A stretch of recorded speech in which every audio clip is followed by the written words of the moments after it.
And you want to be about yay from right there. Right here?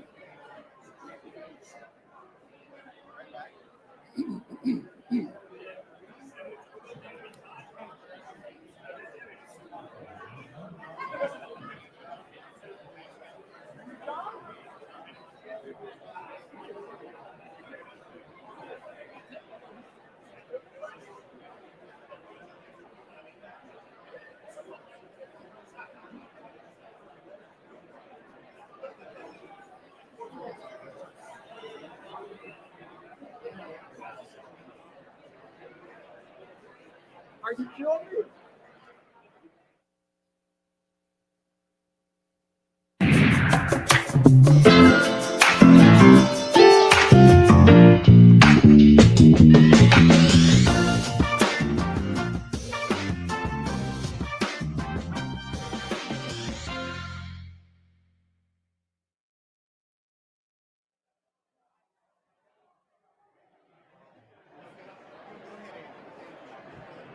Good afternoon, everybody. How are you doing? How are you doing? Hey, this is an exciting event. Come on. How are you doing today? Good. Welcome to the Columbus Metropolitan Club. CMC explores public policy issues, current events, and lessons in leadership at forums like this every week. My name is Anthony McIntosh. I am President and COO of Uprise, and I'm also a member of your CMC Board of Trustees. I also serve as the chairman of the DE&I committee for the club. For those of you joining us by live stream, welcome. Welcome to our home at the Columbus Historic Italian Village, the Ellis. If you scan your QR codes at your table, you'll see many organizations that support your not-for-profit Columbus Metropolitan Club. Today's forum is part of CMC's ongoing Developing a Dynamic Downtown series.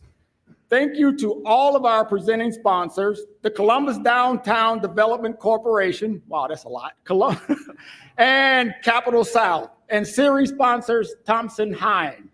We also want to thank the sponsors of today's program, Huntington, Schneider Downs, the Edwards Company, the Robert Weiler Company, Installed Building Products, AECOM, Marker Construction, and COSI.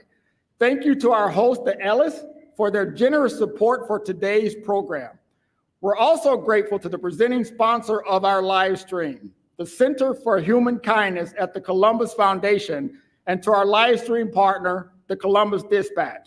Now, can everyone just put your hands together to thank all of our sponsors today?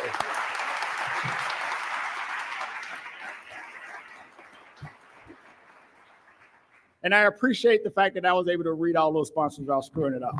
All right, so welcome to today's forum, the state of downtown, downtown's next big transformation. The past decades have brought huge changes to downtown Columbus, including a reimagined riverfront, one-of-a-kind cultural attractions, and new retail and housing. But a modern downtown would demand even more. Today, we'll talk about what's happening right now in downtown and what's yet to come. We'll also be the first to hear about a brand new initiative to enhance connectivity in the core of our city. To introduce today's panelists, please welcome John Koff from series sponsor Thompson Hine. John?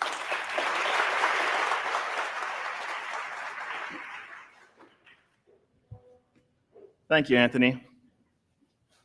Thompson Hine is pleased to be the sponsor of this series. And for today's program, it's of special interest to me as a construction attorney here in Central Ohio. Construction's been in my family for 3 generations. My grandfather was a civil engineer, my father was a pipe fitter, and my mom baked and catered for her customers, including people like Jack and Ann Rusilli, and Sherry and Jack Lux. And I earned some of my first dollars making things for those folks and delivering stuff to their houses. It's been a privilege for me to work with Thompson Hine for the last 2 decades. The firm's been around for over a century, and it's been transforming the way people build and develop things throughout the country and throughout Ohio and here in Central Ohio. Thompson-Hine has been at the forefront of change in Ohio. We helped push through construction reform so we could change the way we build public projects, removing barriers to construction and enabling us to make better use of our public dollars so we can build better and we can build faster. Thompson-Hine also blazed a trail 30 years ago, doing something different than other firms had done, and formed its own subsidiary, Project Management Consultants, which has got a team of engineers, architects, financial strategists, project managers that's available to help people build better, stronger communities. We have the bench strength, knowledge, and resources to help you build. For me, my dad wasn't at home when I woke up in the mornings to go to school. His days as a pipe fitter start a lot earlier than mine, so he was always gone. But I'm proud to be able to stand here and say that I get to work downtown now in Columbus. I get to work in an office tower that my dad got up early in the morning to build. I also have the privilege now, having worked at Thompson-Hine, to drive by, make relationships and drive by clients who have built office buildings here and have their headquarters here in Columbus.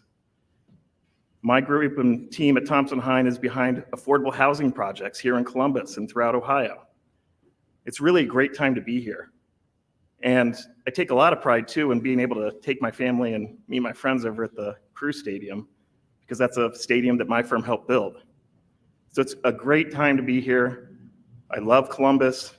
I'm glad everyone's come out. We're going to celebrate some new developments that are coming our way. It's going to be exciting.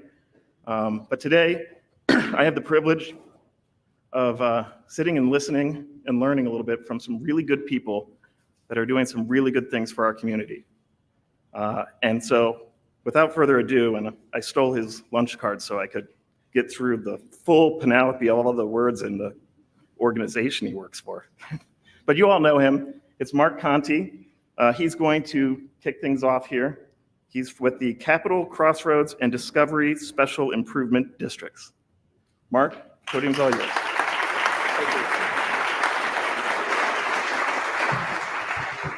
Thank you, John, and thank you to the Columbus Metropolitan Club for hosting the forum again this year.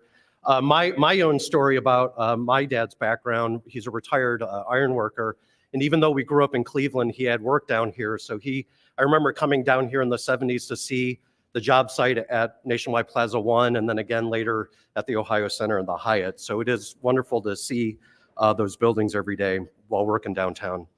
It's an honor to be here to present the annual State of Downtown report as produced by the staff of the Capital, Crossroads, and Discovery Special Improvement Districts.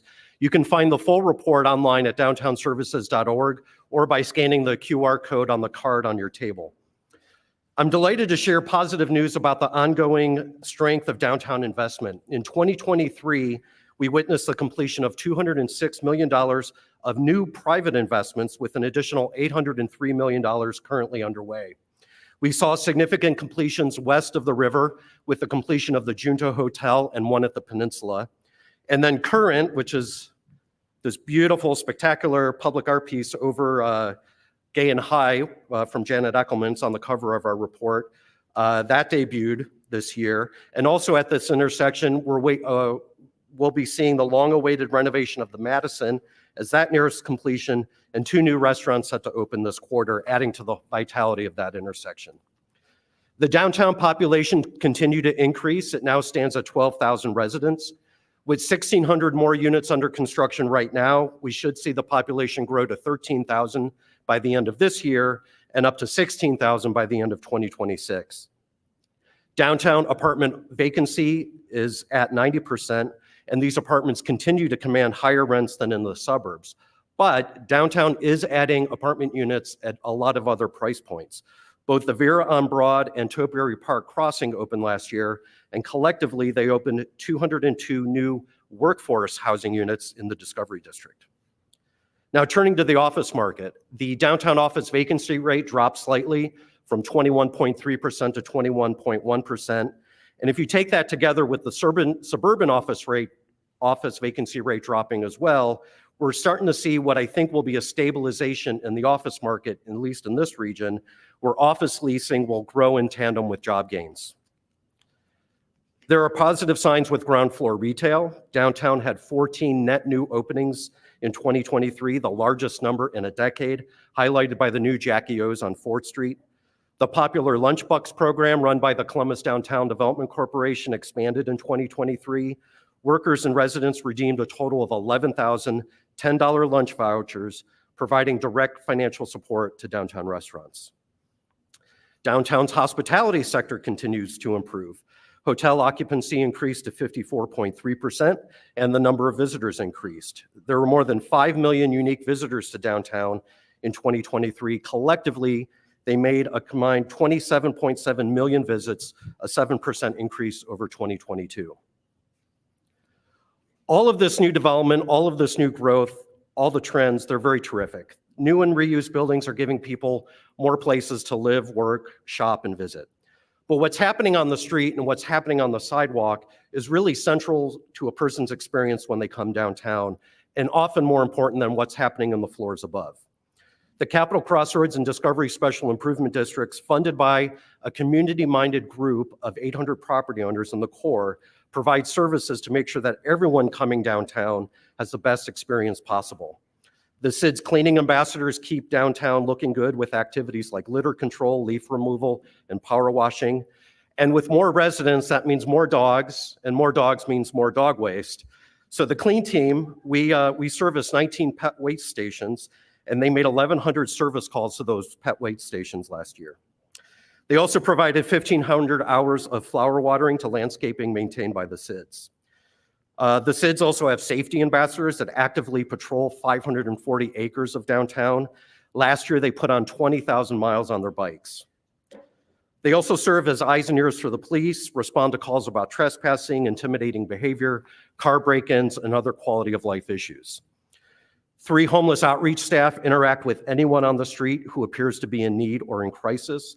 In 2023, this outreach team was able to help 312 people, that's 6 people every week, move off the street in either permanent housing, temporary shelter, or with reconnected family and friends.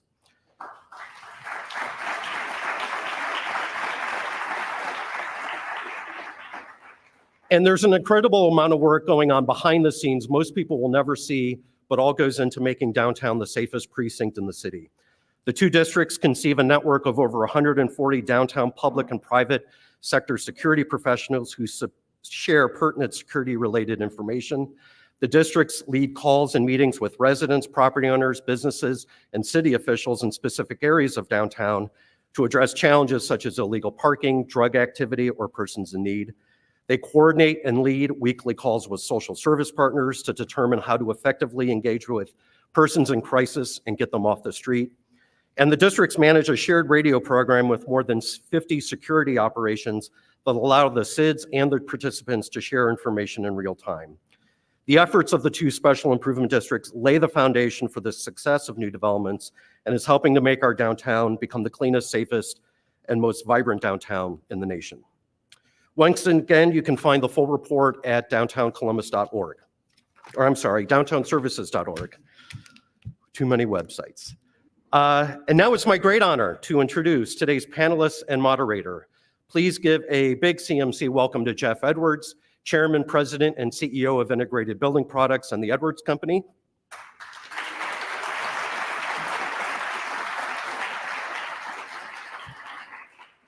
The Honorable Andrew J. Ginther, Mayor of the great city of Columbus.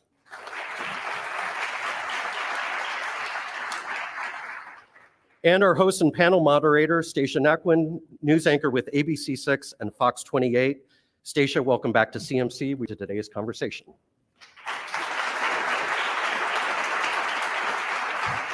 Thank you so much. Very excited to be here with you. Today is part of the Dynamic Downtown series. And I think that word is so key when we're talking about dynamic. What a wonderful way to describe our downtown. We're talking about energy. We're talking about vibrancy. We are talking about force, motion. There is a lot happening, and there's so much that we want to share with you today about what comes next. So with that, I'm going to open it up with Mayor Ginther, there is some very exciting news that you are here to share about what's next for downtown. Tell us what is happening. Well, thank you so much to the Metropolitan Club and Stacia and Jeff for joining me today to talk a little bit about this exciting new effort that we think is really going to help bring new life and take our efforts downtown to a whole new level. You know, I often say that my top 3 priorities are neighborhoods, neighborhoods, neighborhoods. Well, downtown is everybody's neighborhood. But throughout our history, not everybody has felt welcome in downtown. And so a big push for us has been around affordable housing. And what we're going to share today and talk about is a new Capitol line that will help to connect through a 2-mile loop some of the great amenities that we've invested in together as a community over the last couple of decades, really bringing them to life and starting to leverage underutilized space and area in downtown to bring it to life for tourists, visitors, our families, folks that live throughout this community and region, for everybody to make sure whether you're on 4 wheels or 2 wheels or 2 feet, that you feel safe and welcome downtown and experiencing some incredible amenities. I have a volleyballer in our household, so we spend a lot of time in convention centers in different places around the country. And about a month ago or so, we were blessed on a mild day to be in Indianapolis. If you've been in a volleyball tournament, when you have a break of an hour or so, you go outside if you can, due to the whistles and noise and looking for some natural light and some clean air. And so we just happened upon the Heritage Trail there in Indianapolis, an incredible example of what's possible. You look at the Beltline in Atlanta and the Heritage Trail in Indianapolis. This is what we want our downtown to realize, and all the incredible people who work and live there and come to play and visit there. So we're excited to share some more about that today, but we think it's the next step for downtown's comeback, and most importantly, to connect neighborhoods adjacent to downtown and throughout our community to downtown and everything it has to offer. So Jeff, explain to us with the Capitol line where the idea came from and how do you describe it? It's more than a sidewalk. It is more than a sidewalk. Because that's where So I guess I won't start. describe it as a glorified sidewalk, but because it's not. But you know, in having interviews and speaking with people even over the last couple of days and listen to the mayor even describe it, you know, I can't overstate, you know, maybe how simple this idea sounds, but how effective it really is when it's put into place in the various places across the country that you can go see this. I too, along with a group, visited Indianapolis, and it was apparent within 5 minutes of being on a bicycle that this could be really ever changing for downtown Columbus. I mean, we've as a community, both public and private sectors have done a great job in creating a number of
best of America, National Veterans Memorial Museum, the #1 children's science museum. I saw Dr. Bertley earlier at COSI, obviously Columbus Commons, the Scioto Mile, all of these incredible, in Gay Street. And I have to pause here and thank Jeff.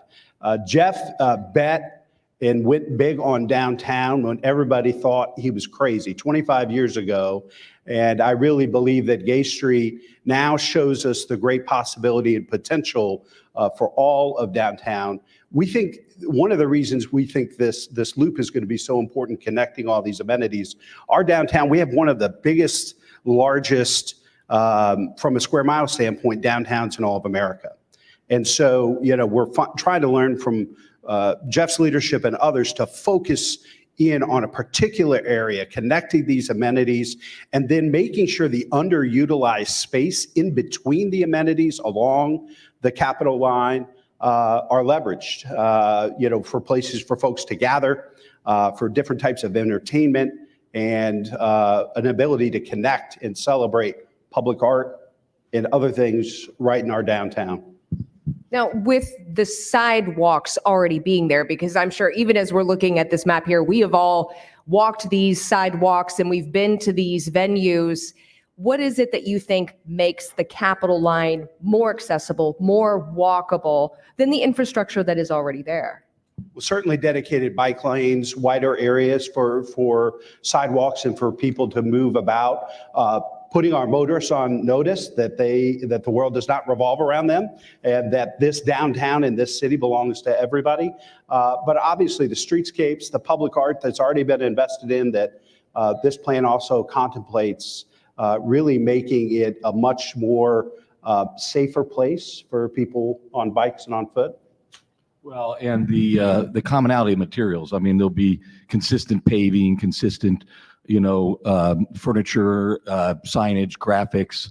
Another fact about downtown Columbus is that the tree canopy in downtown Columbus is 9%. That's not very good. It's 22% in the city of Columbus in general, and that, as compared to kind of some of the greener suburbs that you think about, also is not where it should be. So this is an opportunity also along this trail to really, and we noticed this when we visited even New York. We think of New York as a concrete jungle, and yet, a group of us spent 2 days walking along the riverfront there, and it was very, very hot, and we were only out of shade a brief period of time, and so we could do a better job with that, and it just made everything feel that much better. So there'll be a major green component to this too. So in the ultimate finished product, do we lose much in the scope of roadways in downtown? I don't think so. I think we right-size it. People will still be able to travel, but right now, when you look at a lot of downtown areas, and certainly what's envisioned and contemplated with the Capitol line, it's all designed and revolves around vehicles, car vehicles. And we still know that 80% of the cars on the roadways in Central Ohio are driving around with one person in them. That's not a place where you can create what we're contemplating here, a place where folks feel safe, welcome, and able to enjoy these incredible amenities. I mean, just think about the field trip possibilities. I'm thinking about my 13-year-old in her class. They're going to DC to visit all those special places. Think about school children from around Ohio that could come and walk the Capitol line and be exposed to NVMM, the State House, all these incredible amenities, COSI. We think this is going to be very powerful for folks that live here, that were born and raised here, that are new to our community. But we also know from all our partners in the tourism and hospitality industry, when people come to Columbus, they fall in love with the place. And we think this is just going to give us an incredible new opportunity to grow, because we know that's critically important for us from an economic development standpoint for the future. We know we're going to grow by a third more. I think this is going to help us do it and do it the right way. And this is, it's kind of funny to look at it this way, but our roadways are kind of an underutilized asset. And quite frankly, even more so than many of our peer cities, the right-of-way for roadways in Columbus is greater than it is in many other places, and greater than it certainly needs to be here in Columbus. And so that's a large part why they don't feel friendly from a pedestrian perspective. And I mean, the typical layout is 16 feet of sidewalk with some street signs and some parking meters on both sides of the street. And then other than that, it's a thoroughfare. So this would be a chance to take that same amount of right of way. I mean, the fabulous thing is we're not acquiring an asset. We don't have to buy land and things like that. We're just going to use it better and take that 80 feet, let's say, that exists between the buildings on Gay Street, north and south side, and just reimagine that in a way in which it accommodates both traffic to the extent that it needs to, but really, really, really emphasizes a fabulous pedestrian experience. So what is the cost of a project like this and how do we pay for it? I knew you'd ask that question. Well, I imagine a few people had that question on their minds as well. When you look at some of these around the country, I think we can ballpark. It's still a dream and a vision and working through it, but our commitment is to making it a reality. It's in the ballpark of about $100 million looking at other projects around the country.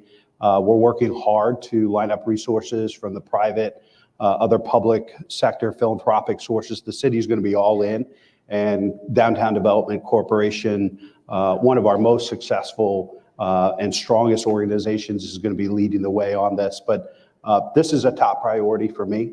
You know, as I think about opportunity rising, the equity agenda, downtown belonging to everybody and everybody being able to feel safe and welcome and to be able to experience some of the incredible amenities of this community. We're going to get it done, but it's going to be because everybody in this community is joining this effort. We know how to do big things and to leverage public-private partnerships better than anybody in America. And this is going to be another great example of that.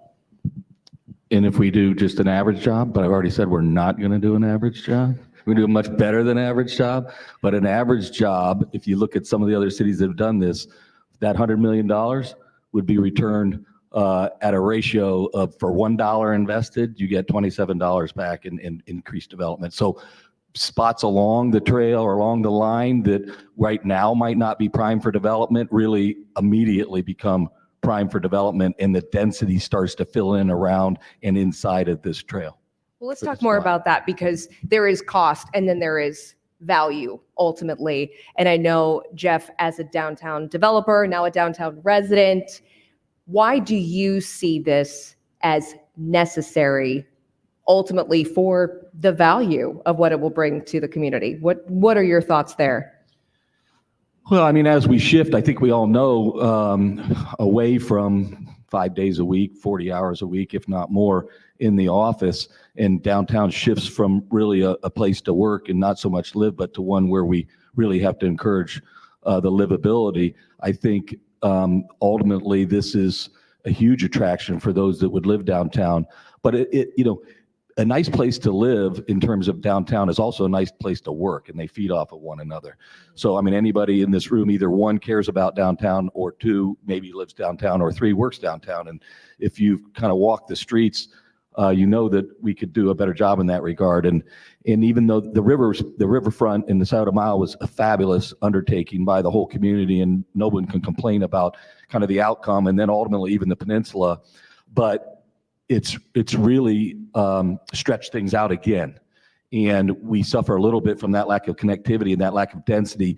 And this idea, I think, will, like I said, concentrate the density and actually shift really the focus of downtown around the riverfront, which is really one of the next ideas too, is to get some more residential amenities along the riverfront and make it more usable in that regard. Well, because we see in the map and we see the locations that we already love, but Mayor, do you find this as an opportunity for expansion of retail and other amenities on down the line?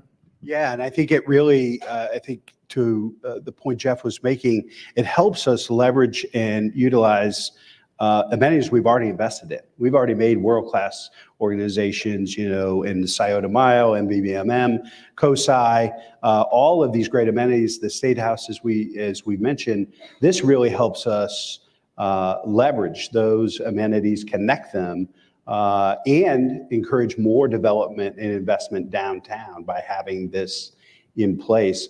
Sometimes people ask me in other neighborhoods, why is downtown so important? Downtown, even post-pandemic, is one of the largest job centers in the city of Columbus. And here's the bottom line.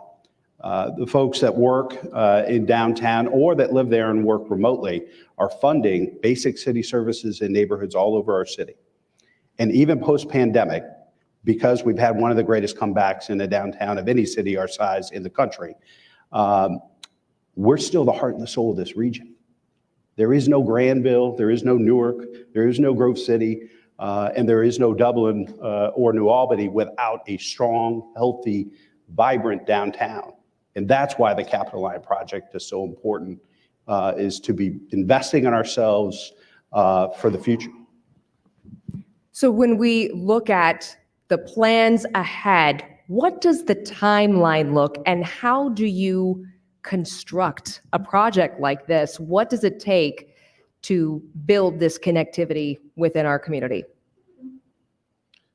So as we speak, more or less, I think CDDC is out with a RFP. So there is reality to this. I mean, I usually, we've had a working group and had a number of people kind of that we exposed to this idea early on, and I'd lead and close both with the idea that this is not just a plan, right? Or an idea that doesn't happen. This, as the mayor said, is going to happen.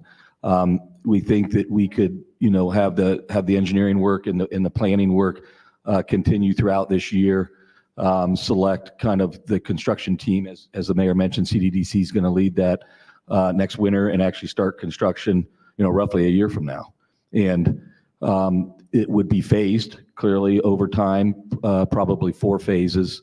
And theoretically, more than theoretically, the plan would be to be completed by 2028. That'll be here before we know it. Yeah, and it's critical. When you take in all of these other public-private partnerships, it's required significant amount of collaboration, cooperation, partnership. This is going to require that and then some. And so clearly our departments of public service, utilities, development are all going to be involved, but they all understand this is a top priority and we're going to get it done. But we're going to need all our partners in the room to step up to help to make sure that we realize this vision, it becomes a reality for this community for the future.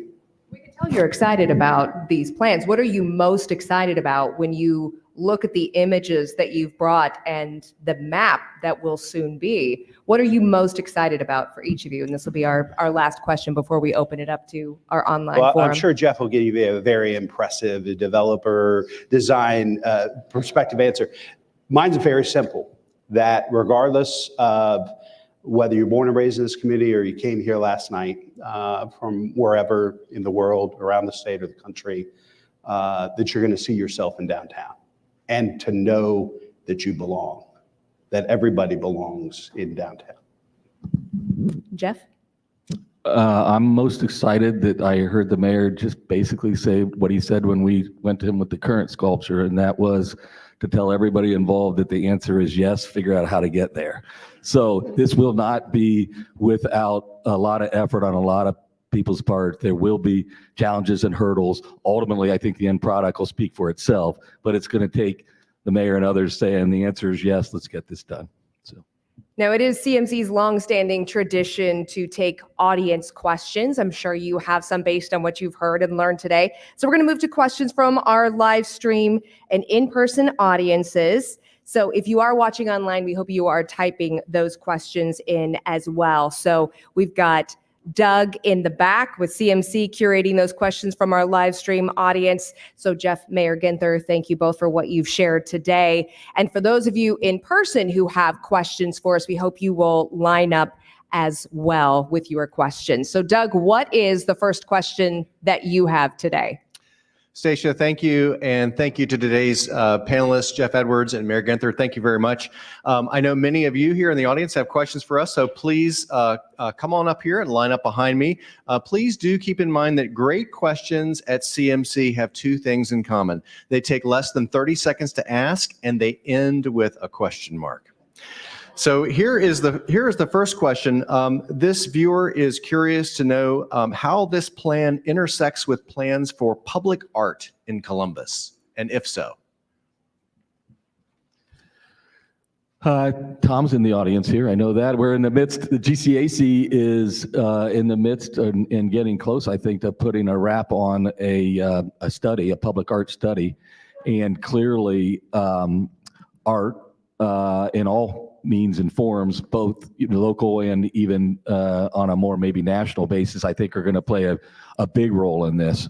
So I'm on that steering committee, I guess, or study committee of sorts, and I know that this this is right down their alley in that regard too. So I think and we've done even some additional work that we didn't really show today to try to kind of work through the idea that this can be both educational from an art perspective, but also history, whether it's architectural and things you would see on the trail, or about the state of Ohio, or about the city of Columbus, or about the flood, things like that that are of interest on this trail. Those stories could be told kind of in an artistic and creative way. So, Question in the back. Yes, thank you. Jane Scott.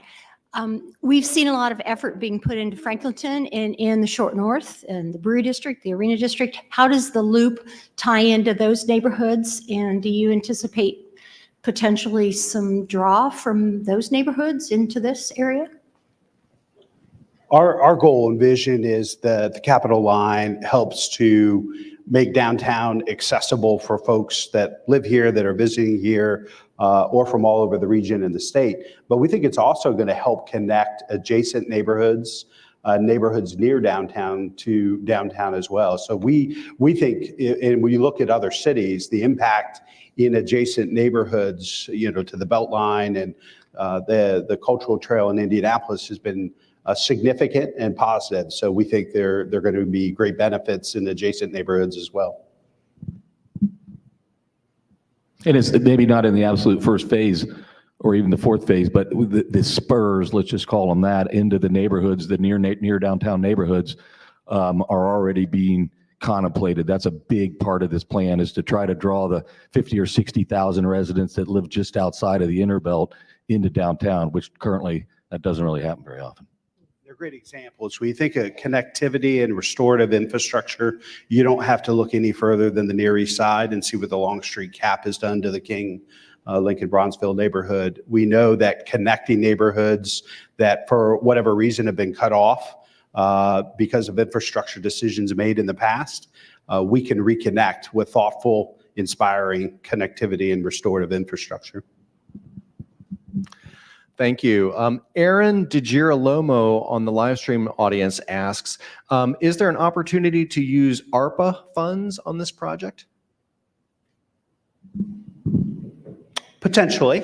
I'd have to check with finance to see if ARPA funds would be eligible for this. I'm not sure, but I think we're focused more on trying to use capital dollars, infrastructure dollars.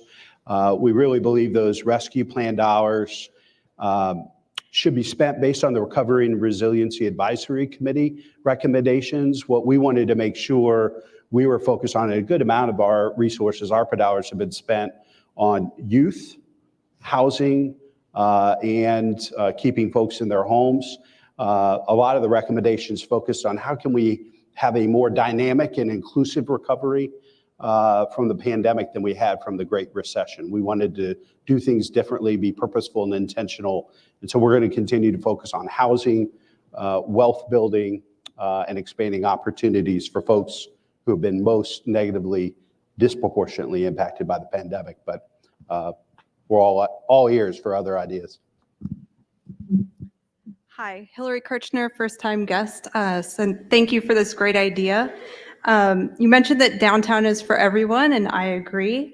As a member of NABO Columbus, I was wondering what's being done to ensure that small, diverse businesses and populations in the area are involved in building this transformation, and how can we increase that diversity?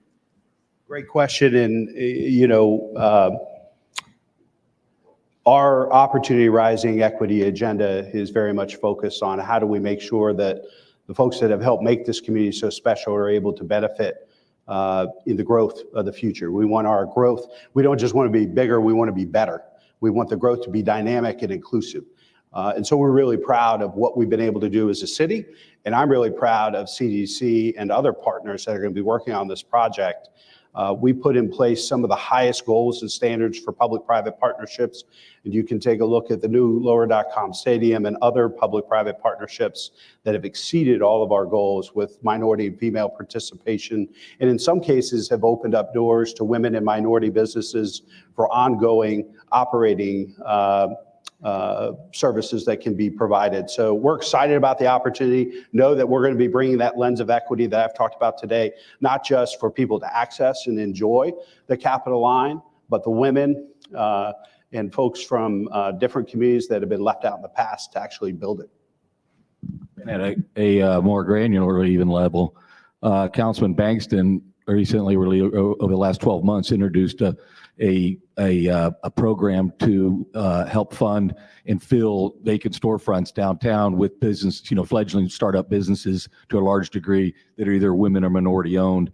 And they've got kind of their first class of individuals that they want to sponsor that are at this moment even probably hearing the news or beginning to hear the news that they've been selected and would be, retailers and or some kind of service providers that would both, one, help downtown and help the retail scene, but two, help the community and help them.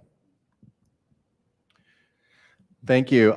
Joseph Koralewski asks, does this plan or maybe other plans contemplate 4th Street and subsequently 3rd Street becoming two-way streets?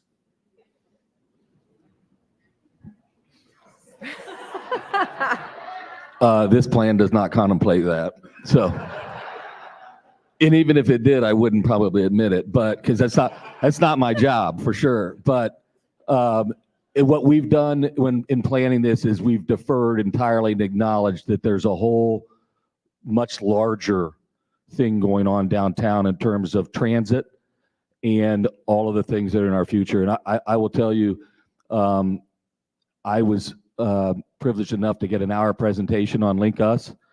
I went into it skeptical, I think, of what it could accomplish. And I left that 1 hour thinking it was the greatest, smartest idea. And I'm a full-blown advocate for the way in which they're approaching it. So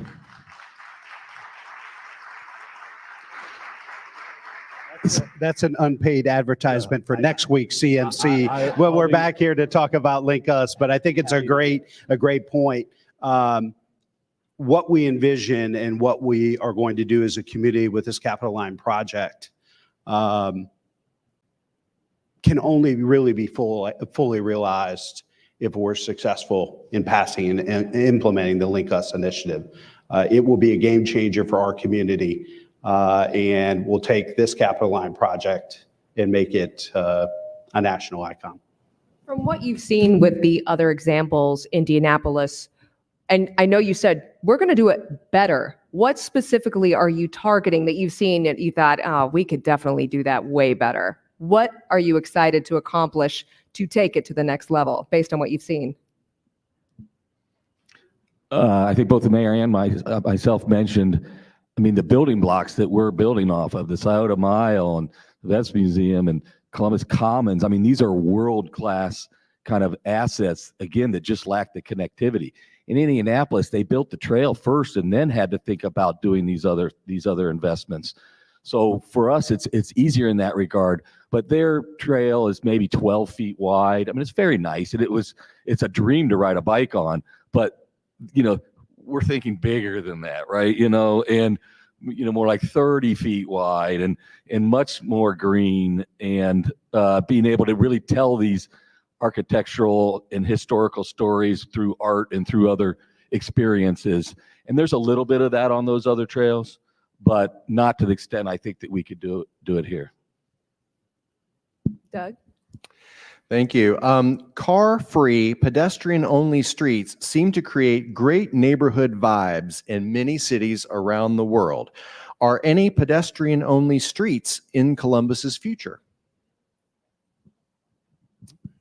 Anything's possible. We think that right-sizing these streets downtown can get us a great deal of benefit for folks to experience some of these incredible amenities and experience the connectivity of the Capitol Line project, whether you're on foot, bike, or in a vehicle.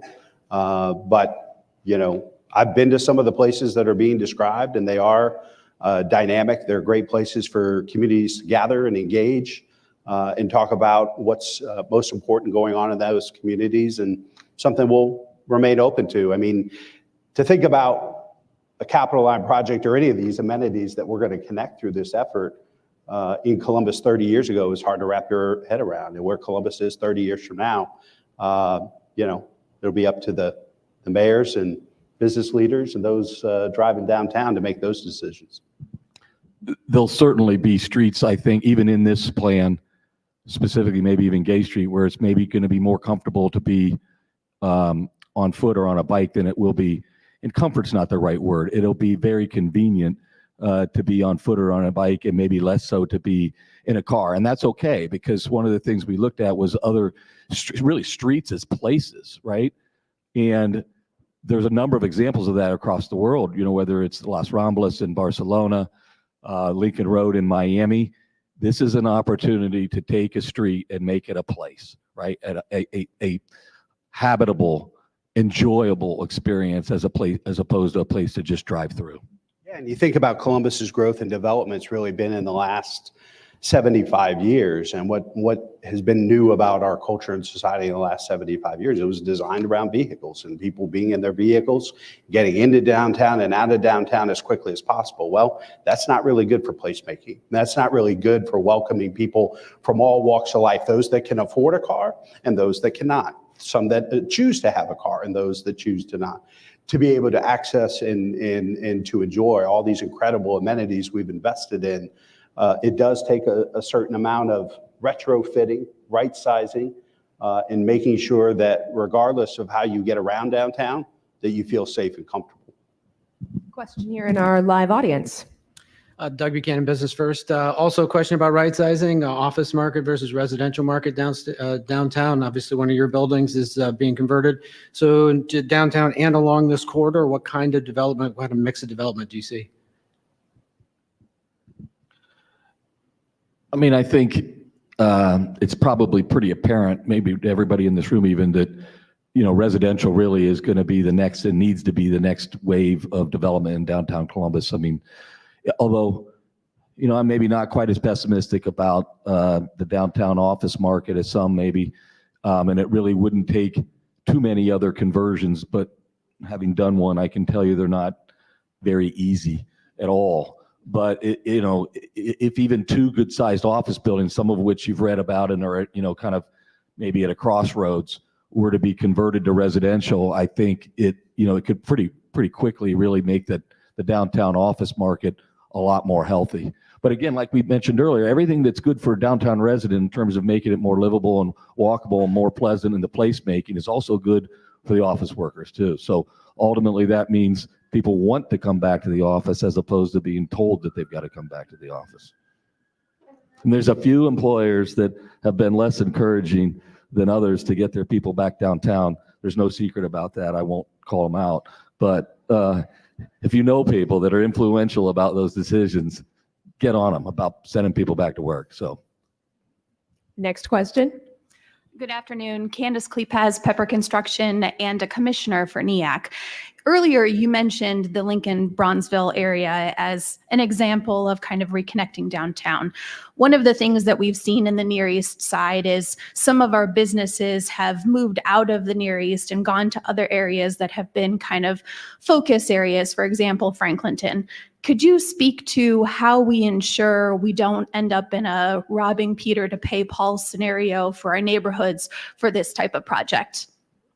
Yeah, it's very fair, and I appreciate you raising it. We have to be focused on keeping the small businesses that exist in this neighborhood and in neighborhoods throughout the city, but also continue to grow and help. As Jeff mentioned, one of the folks championing the Accelerate Columbus effort, it's Councilmember Nick Bankston. He's done a great job working with development to help prepare our small minority female-owned businesses in downtown to grow and expand. And so that effort is going to be working alongside the Capitol Line project, because not only do we want folks from all over the community to be part of the building of the future, we want them to be part of the benefiting of the future. And so that's going to be critically important for us to make sure that all that we're doing with small minority and female-owned businesses as a city and as a community is focused on how to really leverage and take advantage of this investment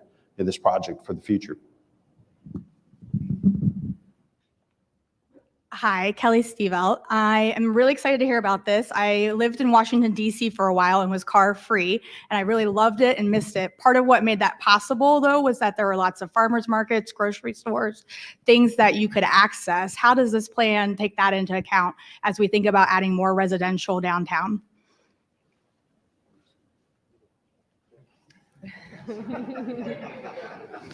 They're putting me on the spot about the grocery store, I think, So the mayor's very excited about an urban grocery store. Greg Davies personally is very excited about a downtown grocery store, and having now lived downtown for, I think it'll be 5 weeks tomorrow.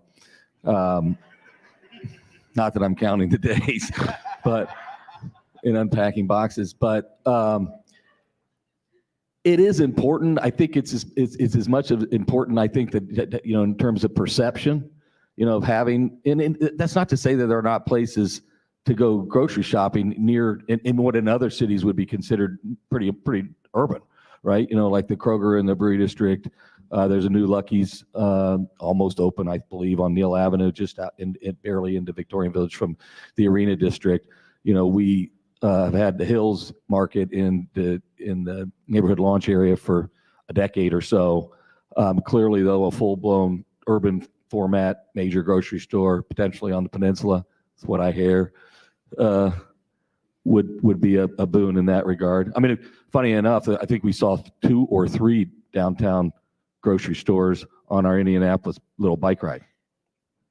So it's doable. Thank you. Tim Hopman asks, accessibility for all also means affordability. Will the Capitol Line project or other initiatives help ensure that development includes eateries and retail that will draw those who can't afford the higher end amenities? Yeah, it's a great question, and one of the reasons I've talked a lot about equity and affordability. And it's really become a top priority for CDC, with the current leadership and moving forward. We want to make sure that everybody can access and enjoy and live in downtown, regardless of what they do in this community. We think that everybody that works in this region should be able to afford to live here. That doesn't determine whether or not you drive the bus, you teach our kids, you take care of our parents, you work in any of these great health systems. Regardless of what you do for that health system, you ought to be able to afford and enjoy downtown life and be able to access some of the great amenities. And that's what this is all about, making sure that everybody sees themselves in downtown and that everybody can experience a great, vibrant quality of life downtown. Doug with the final question. Hi, yes, Margie Pizzuti. In the spirit of accessibility, how do we contemplate addressing individuals that have disabilities or are differently abled in terms of mobility downtown with this fabulous project, by the way? Yeah, I think, Jeff really spoke to it, that because of the way our streets are designed and a lot of the streetscapes and so forth are set up currently downtown, it can be very limiting or challenging for folks with different challenges with getting around and challenges with respect to disabilities. And we think that having more areas for folks on foot or other means to safely get around, as well as these dedicated bike lanes, are going to go a long way towards that. Having more space dedicated to folks who aren't in cars to be able to safely navigate and enjoy downtown is going to be a big priority of ours. Any final remarks, Jeff? Just on that point, that it would be, basically mandated, and that's one, because it's the right thing to do, but two, because it will be. That's will be a requirement from an architectural and design perspective, that it be fully accessible in every way conceivable in that regard. So. Well, we wish we had more time to discuss, and we are getting the wrap at this point. So we're going to turn over to Anthony McIntosh for concluding remarks on the Capitol Line and our dynamic downtown.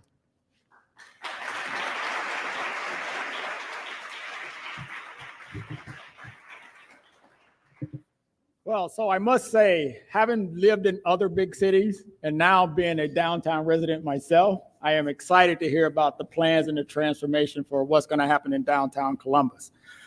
We want to thank the presenting sponsor of the Developing a Dynamic Downtown series, the Columbus Downtown Development Corporation and Capital South, and series sponsor Thompson Hine.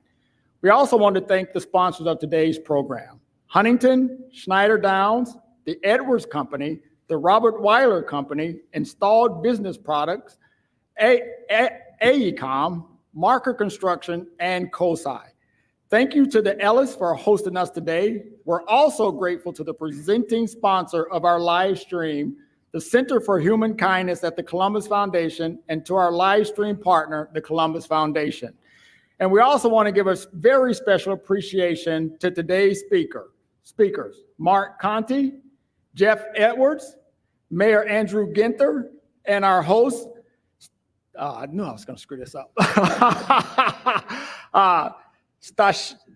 Stacia Naquin. Give them a big round.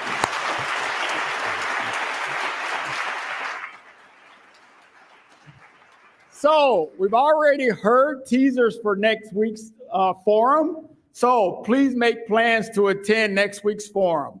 Columbus' $8 billion transit gamble can link us build a better commute. With that being said, I would like to thank everyone again for joining. We could not do this without you, and have a great afternoon.